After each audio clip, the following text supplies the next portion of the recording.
오늘 말씀 제목은 충만을 구하다인데 저희 교회에 박충만이라는 형제와 결혼한 이현정 자매가 있습니다. 그래서 제가 1부 때 이거는 제목이 이현정 자매 간증 설교 같다. 그 자매가 충만을 구했고 박충만을 얻었다라고 제가 이렇게 설교를 했거든요. 그랬더니 그 자매가 나가면서 자기가 충만을 구했다는 게 에스크한 게 아니고 충만을 세이브해줬다고, 구원해줬다고 이렇게 얘기를 하고 갔습니다. 어쨌든 만만하지 않습니다. 대박 충만입니다. 이 충만은 사전적으로 어떠한 것으로 가득 찬 상태라고 되어 있습니다. 그러니까 사랑의 충만은 사랑으로 가득 찬 상태이고 기쁨의 충만은 기쁨으로 가득 찬 상태이죠. 우리 삶이 충만하다는 것은 우리 인생이 무언가로 가득 채워져 있다라는 뜻입니다. 그러면 충만의 반대말은 무엇일까요? 공허라는 거죠. 공허함, 아무것도 없다는 거, 텅 비어 있다. 근데 우리는 본능적으로 이 공허를 잘 못 견딥니다. 공허한 위장은 음식으로 충만해지기를 원하죠. 공허한 삶은 무언가로 채워지기를 구합니다. 한대수라는 가수가 있었는데 혹시 아세요? 네, 이분인데 이 사람은 자신의 공허를 채울 수 없어서 이렇게 노래한 노래가 있습니다. 물 좀 주소, 물 좀 주소, 목마르요, 물 좀 주소. 절규하는 거죠. 채워달라고 절규하는 겁니다. 혹시 여러분 중에도 이런 절규를 하시는 분이 있을지 모릅니다. 채워졌으면 좋겠다. 제가 청년 때 예수님 모를 때 그랬던 것처럼 너무 부족하니까 2% 부족하고 뭐를 해도 만족스럽지 않고 아마 그런 분들이 있을지 모르겠습니다. 여러분의 상태가 어떤지 간에 저는 사랑받는 교회 담임 목회자로서 우리 모든 교회 가족들이 올 한 해 공허에 시달리는 삶이 아니라 충만한 삶을 살기를 원합니다. 사도 바울도 에베소 교회 성도들에게 그런 마음이 있었습니다. 그래서 우리가 조금 전에 읽었던 그 기도문, 에베소 성도들을 위해서 기도를 한 기도문인데 그 기도의 말미에 에베소서 3장 19절 하반절에서 하나님의 모든 충만하심으로 여러분이 충만하여지기를 빕니다 라고 그렇게 말을 했습니다. 다른 것도 아니고 하나님의 모든 충만하심으로 충만해지기를 바란다라고 했습니다. 하나님의 은혜로, 사랑으로, 기쁨으로, 능력으로, 아니 하나님 자신으로, 하나님만이 주실 수 있는 그것으로 가득 채워지는 삶, 멋지지 않습니까? 저는 원래 그런 삶을 살기를 원하고 여러분 모두도 그렇게 사시기를 원합니다. 그렇다면 어떻게 하면 그렇게 할 수 있을까요? 우리는 오늘 이 신적 충만의 삶을 살기 위해서 우리가 구해야 할 것이 무엇인가에 대해서 조금 전에 읽었던 에베소서 3장 14절부터 19절까지의 말씀을 통해서 좀 생각해 보려고 합니다. 하나님의 모든 충만하심으로 충만한 그런 삶을 위해서 우리는 무엇을 구하며 또 삶에서 무엇을 추구하며 살아야 할까요? 오늘 본문의 그 말씀에 의하면 먼저 우리는 속사람의 강건함을 구해야 합니다. 우리가 하나님의 모든 충만하심으로 충만한 삶, 정말 비어있지 않고 공허하지 않고 채워진 삶을 살려면 우리의 내면 세계가 건강해야 합니다. 그래서 바울은 에베소 교인들을 위해서 16절에서 아버지께서, 하나님이 아버지를 의미하는 거죠. 아버지께서 그분의 영광의 풍성함을 따라 그분의 성령을 통하여 여러분의 속사람을 능력으로 강건하게 하여 주시고 라고 기도합니다. 바울이 이렇게 기도를 한 것은, 제일 먼저 이 기도를 했는데 이렇게 기도한 것은 그가 우리 삶에서 이 속사람의 가치가 얼마나 큰가를, 그게 얼마나 소중한가를 알았기 때문입니다. 왜냐하면 하나님께서 주목하시는 것이 바로 그것입니다. 우리는 사람의 속을 못 보니까 겉만 볼 수밖에 없죠. 그러니까 겉을 보고 인상을 받고 겉모습에 자꾸 시선을 빼앗기지만 우리의 모든 것을 보시는 하나님은 우리의 속사람을 보신다.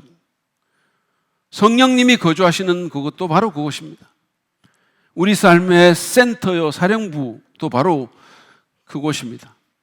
그래서 지혜자인 솔로몬도 그 속마음을 마음이라는 단어로 표현을 하면서 다른 어떤 것보다 그거를 지키라고 그렇게 권면한 것입니다. 왜냐하면 거기서부터 우리의 삶이 시작되기 때문이에요.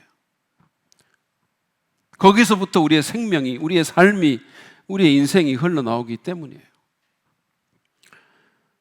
바울의 관심과는 달리, 하나님의 관심과는 달리 오늘날 우리는 그 사람의 너무 많은 신경을 씁니다.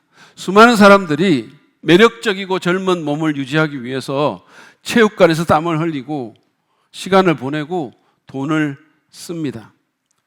미국 실리콘밸리의 소프트웨어 개발자이며 억만장자인 브라이언 존슨이라는 사람이 있습니다.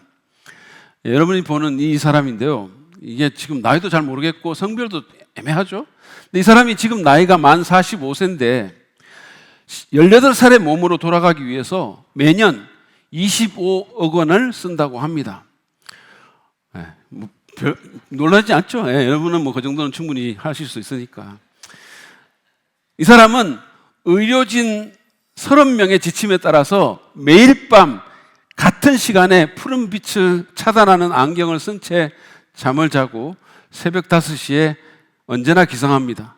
운동은 하루에 1시간, 일주일에 3일씩 고강도로 하고 음식은 브로콜리 같은 건강식품만 딱 정해진 칼로리에 맞춰서 먹습니다. 매일 24개가 넘는 건강보조식품도 섭취하고 있습니다. 피부 건강을 위해서 햇빛은 가능한 한 피하고 매일 크림 7개를 바른다고 합니다. 매주 필링 및 레이저 요법도 실시합니다. 그 외에도 레이저와 초음파와 MRI 같은 고강도의 건강검진을 한 달에 한 번씩 반드시 하는 등 지침을 지키고 있다고 하죠. 이런 노력으로 인해서 이 사람의 심장 나이가 지금 37살, 피부 나이는 28살, 체력은 18살 수준이라고 합니다. 이 사람의 최종 목표는 뇌, 간, 머리카락, 피부, 치아 등 모든 신체 기관의 나이를 18살로 되돌리는 것이라고 합니다. 그래서 1년에 25억 원을 거기다 쓰는 거죠. 물론 모든 사람이 이 사람처럼 이렇게 극단적으로 몸에 집착하지는 않습니다. 그러나 오늘날 정말로 너무나 많은 사람들이 겉사람에 과도한 신경을 쓰는 것은 맞습니다. 지금도 수많은 사람들이 매력적이고 젊은 몸을 유지하기 위해서 체육관에서 땀을 흘리고 시간을 보내고 돈을 씁니다. 더 건강하고 젊고 멋있게 보이기 위해서 음식과 화장품과 패션에 투자를 합니다. 저는 여러분 오해하지 마세요. 몸에 뭔가 투자를 하는 것이 잘못됐다 이런 얘기를 하는 게 절대 아닙니다. 제가 말씀드리는 것은 너무 과도하게 거기에만 신경 쓴다는 거예요. 우선순위의 문제가 있고 균형의 문제가 있습니다.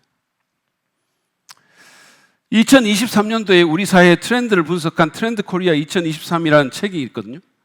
그 책에 보니까 이 책에 올해가 토끼띠니까 토끼띠에 맞게 래빗 점프라는 그 이니셜로 한국의 10개의 트렌드를 정리를 해가지고 설명을 했어요.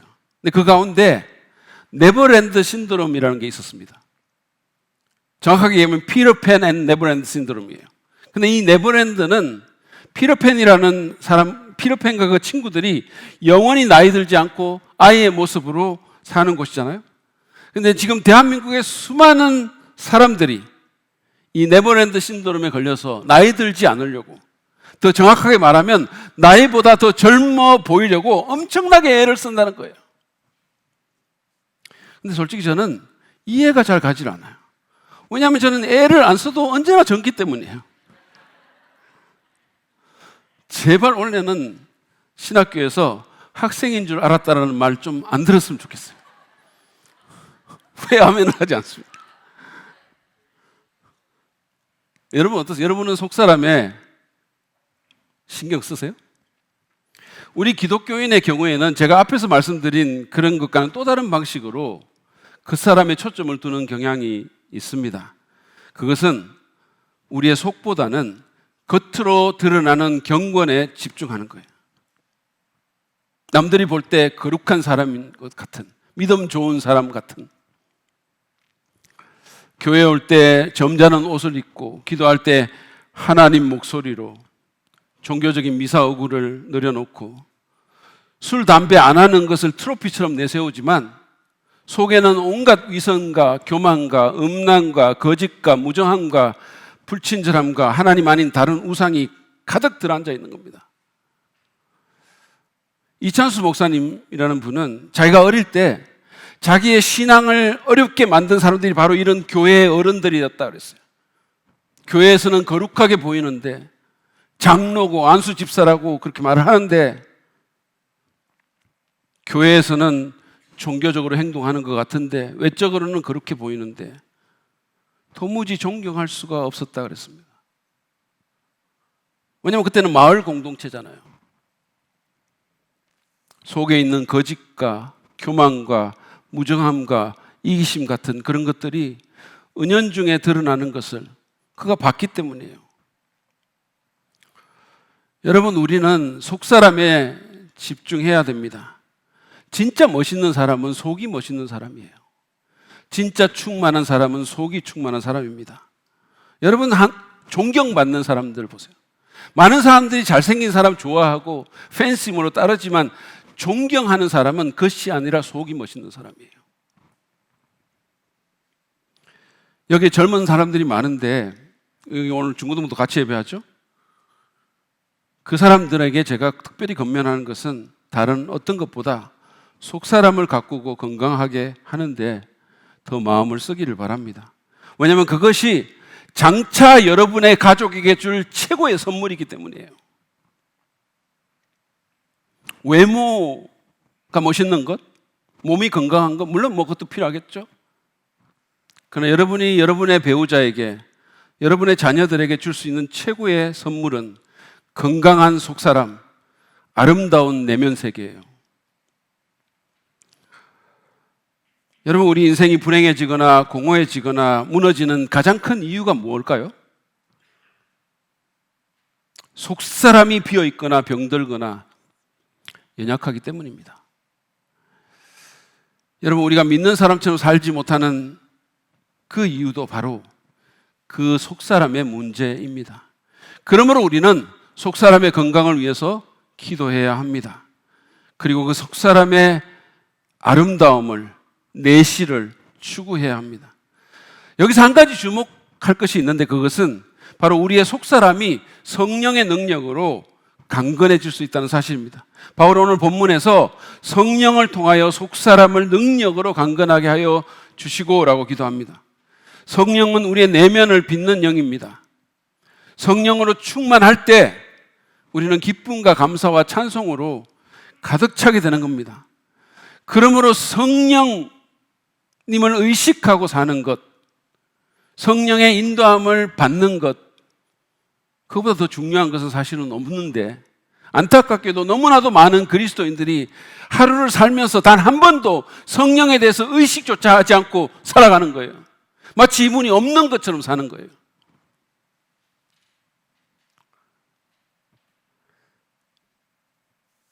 과거에 성령 충만의 종, 무슨 능력의 종이라고 말을 하면서 쉰 목소리로 할렐루야! 라고 외치면서 동시에 반말하고 욕하고 무례한 부흥사님들은 도대체 어디서 무슨 영을 받았는지 모르겠어요. 여러분, 성령은 우리의 속사람을 아름답게 만드는 영입니다. 우리의 영성에, 우리의 신앙에 반드시 필요한 하나님이십니다. 우리와 함께 거주하시는 분이십니다. 성령이 일하시면 욕설과 무례가 아니라 우리의 인격이 아름답게 되고 성령의 열매가 맺히게 됩니다. 우리의 속사람이 사랑과 기쁨과 화평과 인내와 친절과 선함과 신실과 온유와 절제 같은 것으로 채워진다는 말씀이에요. 그러므로 여러분 기억하십시오. 성령님은 우리 속사람의 건강과 아름다움을 위한 가장 유력한 자원입니다. 이것을 낭비하며 살지 마십시오. 이것이 없는 것처럼, 이분이죠 사실은 하나님이시니까 그렇게 살지 마시기 바랍니다. 우리가 그분을 무시하거나 그분의 음성에 둔감하거나 그분의 활동을 나의 불순종이나 욕심으로 제한하지 않는다면 그분은 우리 가운데서 일하실 것이고, 그러면 우리의 속사람은 날마다 새롭게 될 것이고 강하게 빚어지게 될 것입니다. 이 세상에서 가장 강력하고 가장 놀라운 자원이 우리의 한계를 뛰어넘는, 우리로 하여금 그리스도인이라고 말할 수 있게 하는 그 자원이 우리에게 가용하다는 말씀이에요. 그러므로 성령을 근심하게 하지 말고 소멸치 말고 성령을 따라 행하십시오. 성령께 민감한 우리가 되기를 바랍니다. 성령의 이끄심에 순종하십시오.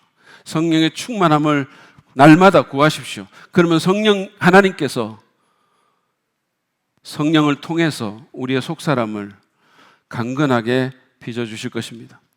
그럴 때 우리의 삶이 충만한 삶이 될 수 있게 될 것입니다.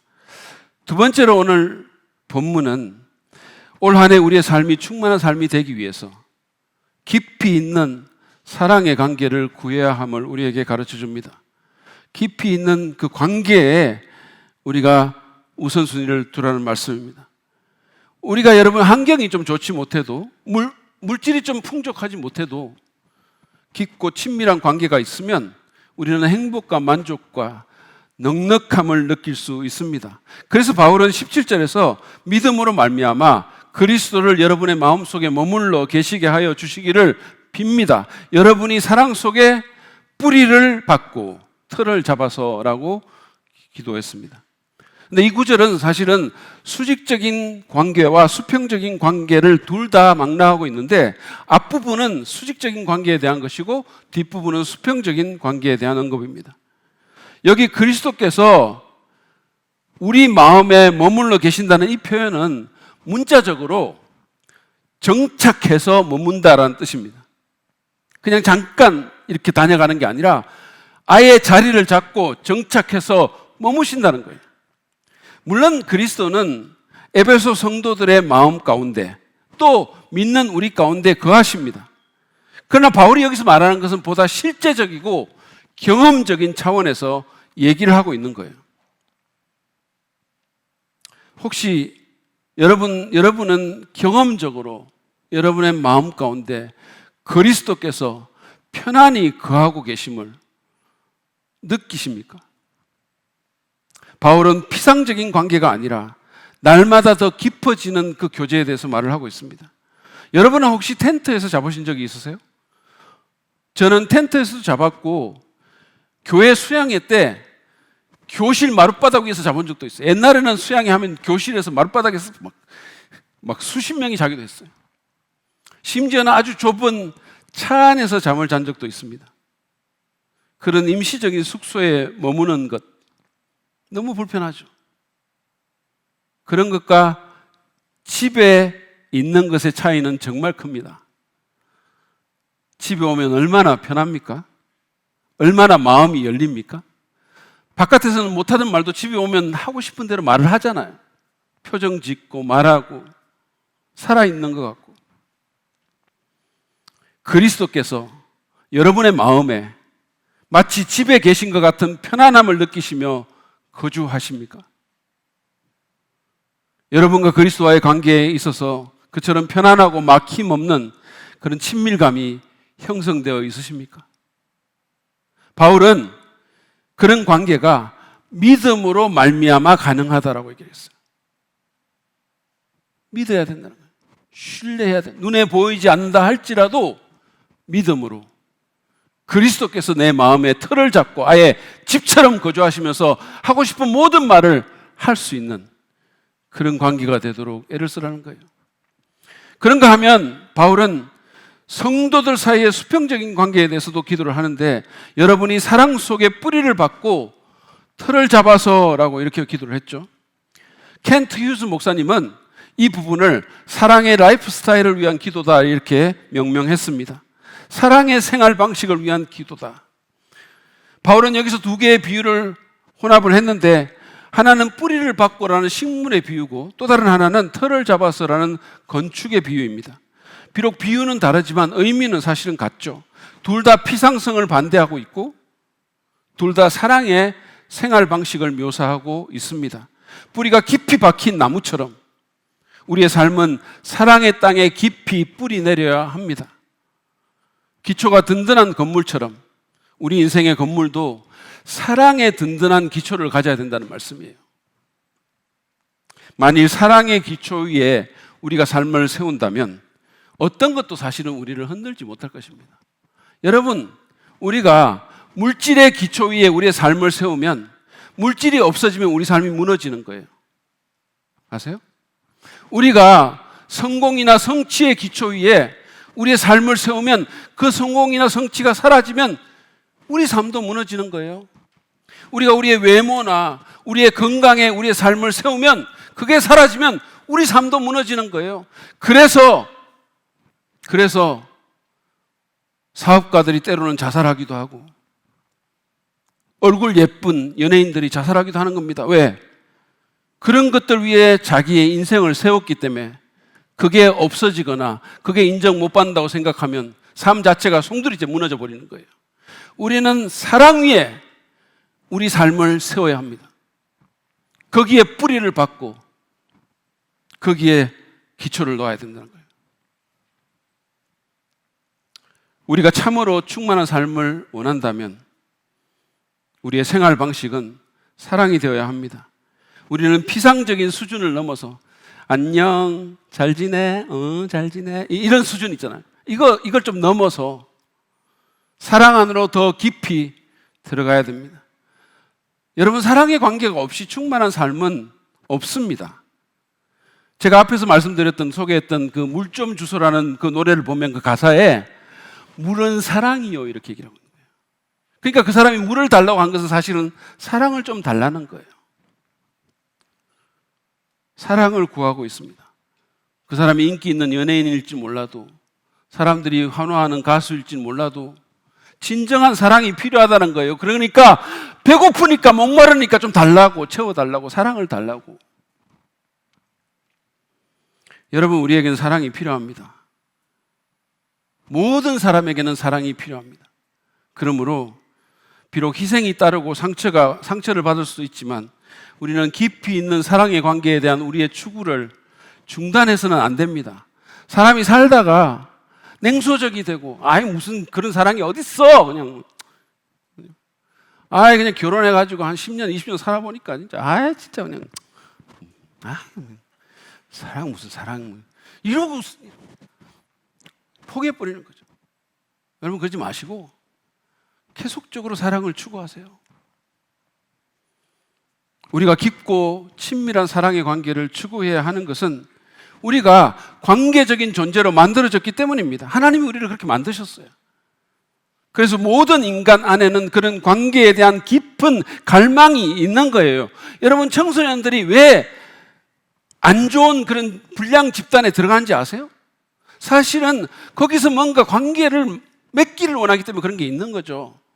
어떻게 보면 그런 사랑의 관계를 정상적인 관계 가운데서 또는 그룹 가운데서 찾지를 못하니까 거기서라도 뭔가 소속감을 느끼고 거기서라도 뭔가 인정받고 싶고 그러니까 그렇게 하는 거죠.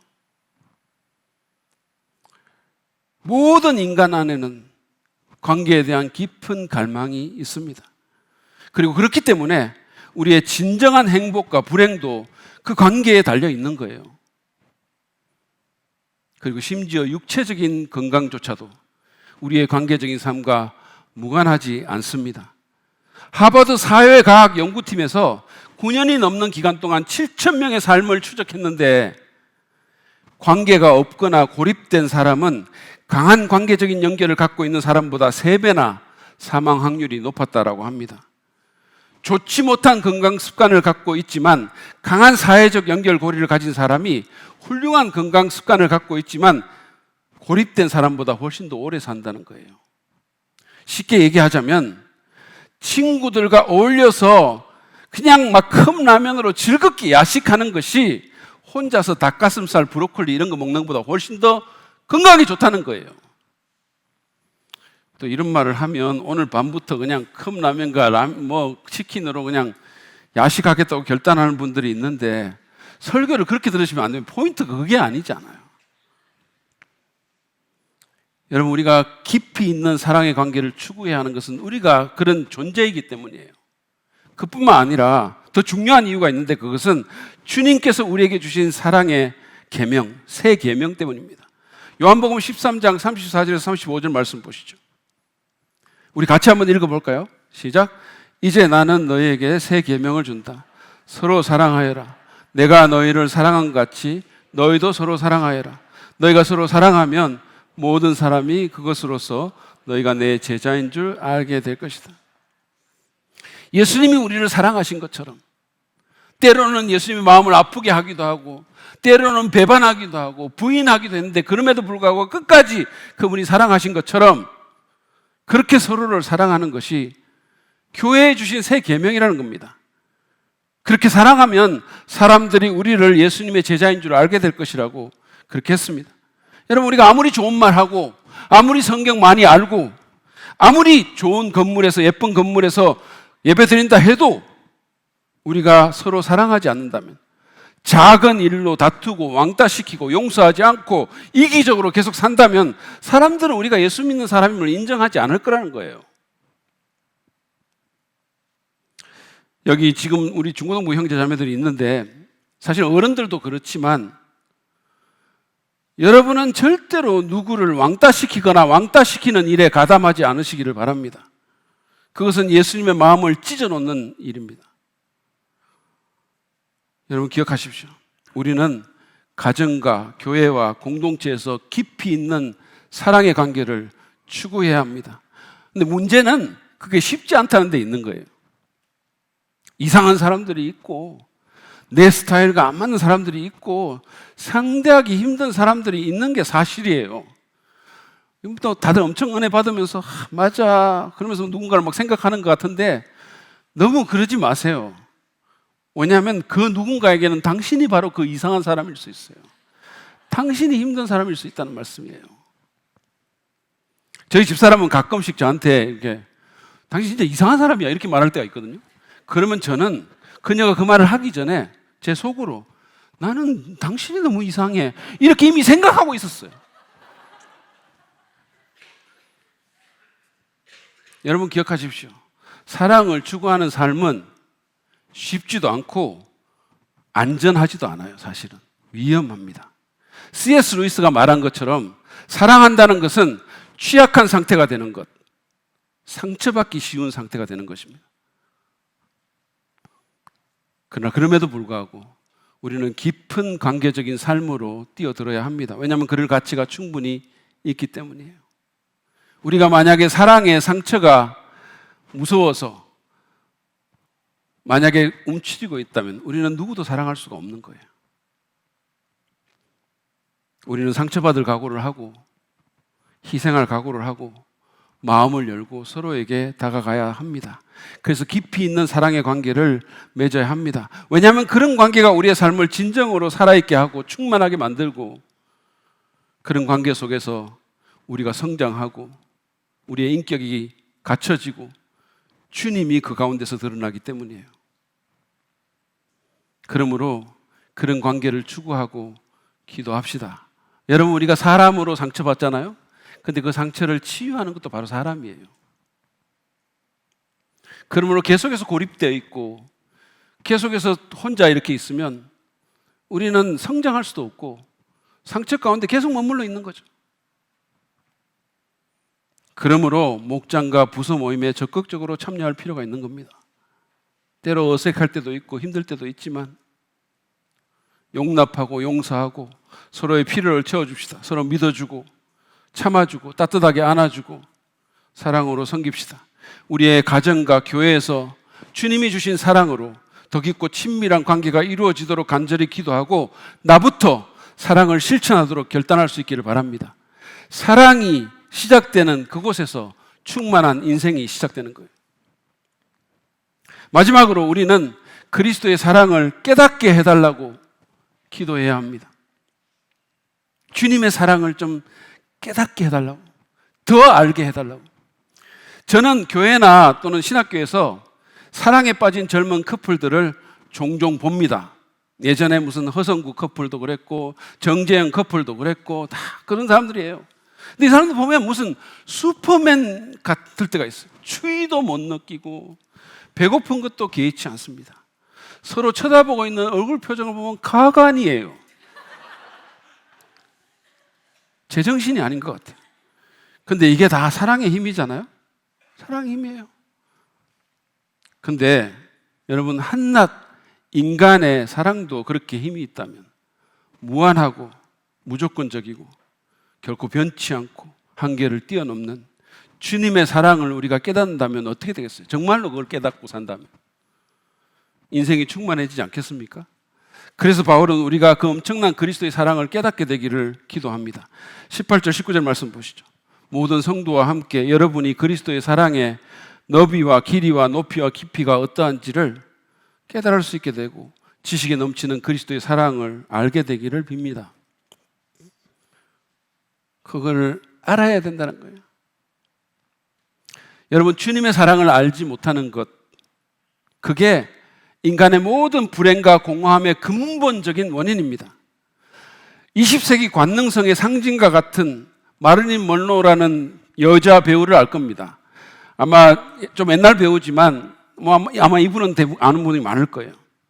한때 그녀의 남편이었던 극작가 아서 밀러는 이 사람인데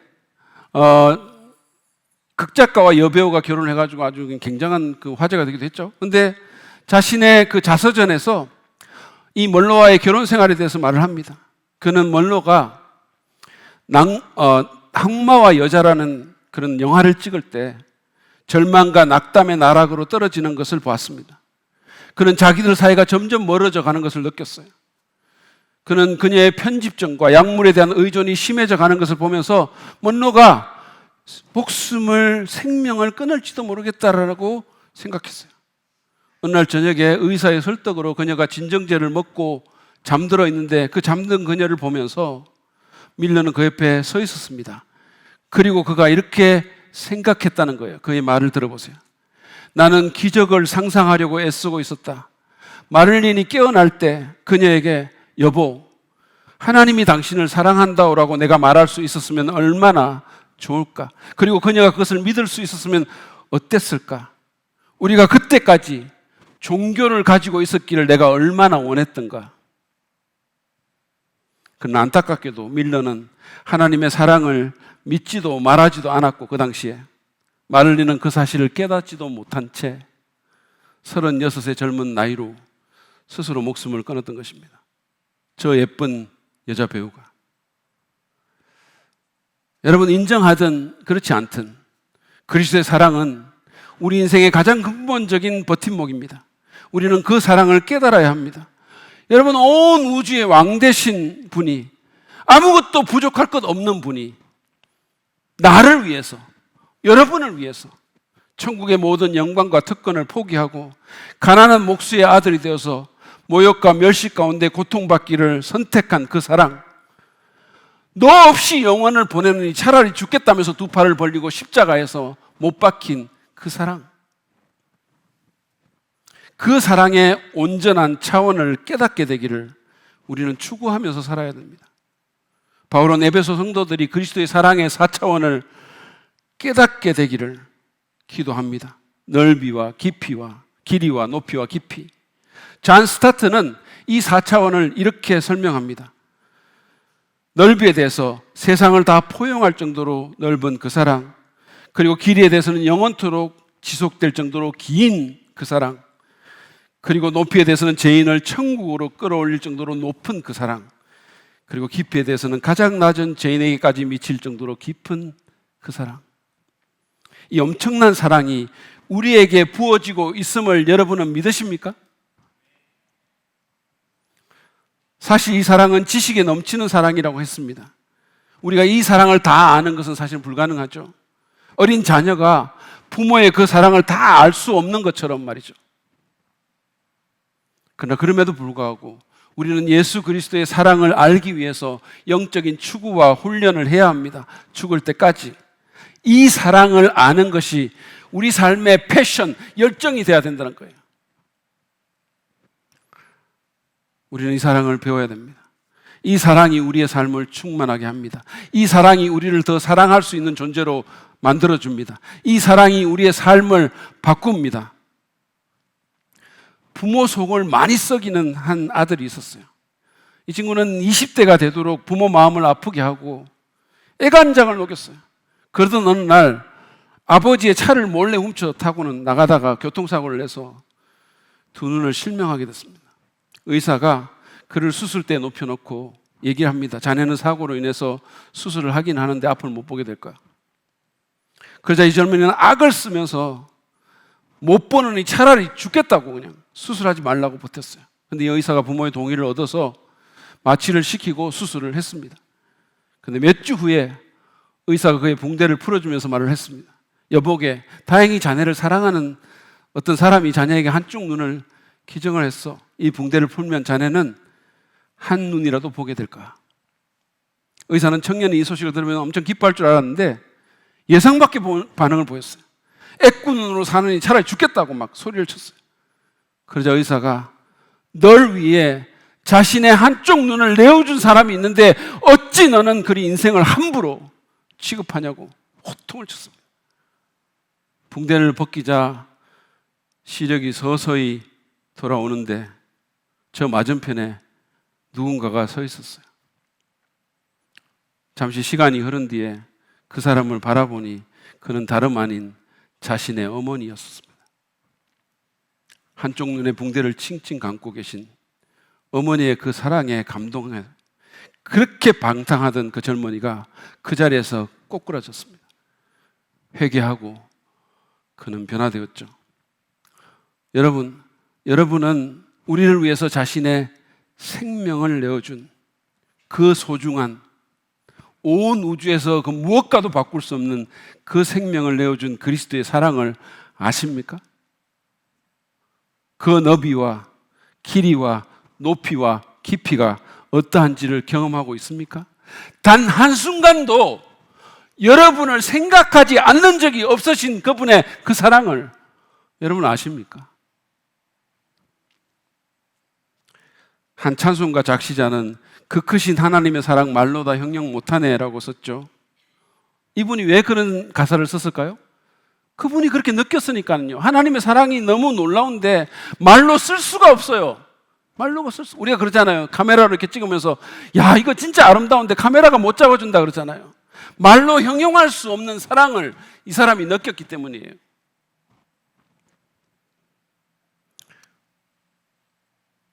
그런 사랑을 우리가 깨닫게 될 때 우리의 삶은 풍성해집니다. 외적 환경과 상황에 상관없이 충만해지는 거죠. 기쁨과 감사와 사랑이 넘치게 되는 겁니다. 예전에 그 중국의 해족들에게 사역했던 김앤옥 선교사님이라는 분, 여러분 혹시 아시는 분 아실 거예요? 그분이 했던 얘기가 생각이 났어요. 아마 기억하는 성도님들도 있을 겁니다. 어느 날 아침에 이제 바깥에 수도가에서 다 세수를 하는데 예수를 믿게 된 중국 사람 두 사람이 픽픽 쓰러지더라는 거예요. 둘이가. 왜 그런가 봤더니 이 사람들이 예수님의 사랑이 너무 감사해가지고 뭐라도 드리고 싶은데 줄 게 없으니까 자기 피를 뽑아가지고 팔아가지고 드린 거예요. 그래서 빈혈로 쓰러진 거죠. 이 사람들은 가난했지만 그 환경은 열악하고 빈핍했지만 그러나 주님의 사랑을 알았기 때문에 그들은 행복하고 그 마음이 넉넉했고 그 삶이 풍성했습니다. 그래서 피를 뽑아서라도 그 사랑을 나누고 싶었던 거예요. 이런 사람 괜찮지 않아요? 이런 삶? 여러분은 이 사랑을 아십니까? 단순히 이론이 아니라 삶 속에서 이 사랑을 경험합니까? 예배와 경건의 시간과 소그룹 교제 가운데 이 사랑을 느끼십니까? 찬양하며 마음으로 주님께 사랑을 고백합니까? 이 사랑을 점점 더 깨닫고 있으십니까? 사실은 이게 기독교 신앙의 에센스입니다. 성경 몇 구절 더 아는 게 아니라 그저 술, 담배 끊는 게 아니라 그저 종교적인 관습에 익숙해지는 게 아니라 주님의 사랑과 그 은혜를 아는 데서 자라나고 그 사랑에 감격해하고 그 사랑에 잠기는 것, 그 사랑을 개인화시키는 것, 이게 기독교의 본질이에요. 나를 향한 그리스도의 그 사랑을 더 알게 해달라고 기도합시다. 나뿐만 아니라 내 자녀와 부서와 목장의 식구들이 이 사랑을 더 깨달을 수 있도록, 이 사랑을 실제로, 이론이 아니라 실제로 경험할 수 있도록 기도하고 그 사랑을 나누고 전하는 우리 모두가 되기를 바랍니다. 오늘 우리는 하나님의 모든 충만하심으로 충만해지기 위해서 속사람의 강건함과 깊고 친밀한 관계를 구할 뿐만 아니라 그리스도의 사랑을 더 알게 되기를 구해야 함을 배웠습니다. 이것들을 구합시다. 삶 가운데 우선순위로 이것들을 추구합시다. 20절을 보면요, 바울은 하나님을 우리가 구하거나 생각하는 것 이상으로 더욱 넘치게 주실 수 있는 분이라고 그렇게 묘사하는데, 그 하나님께 구합시다. 그러면 넘치게 주실 것입니다. 그냥 한 번 하고 치우는 게 아니라, 설교 들었으니까 한 번 하고 치우는 게 아니라 계속해서 구하는 저와 여러분이 되기 바랍니다. 지난주에 제가 옥문을 여는 기도에 대해서 말을 하면서 끈기 있게 간절히 구하자고 했는데, 이런 것이야말로 정말 끈기 있고 간절하게 구해야 합니다. 왜냐하면 그것보다 더 중요한 게 없기 때문이에요. 그래서 여러분, 올 한 해 우리의 삶이 더 풍성해지고 충만해져서 우리의 가족, 그리고 성도, 그리고 우리의 외부로 흘러넘치는 그런 귀한 일들이 있기를 간절히 바랍니다.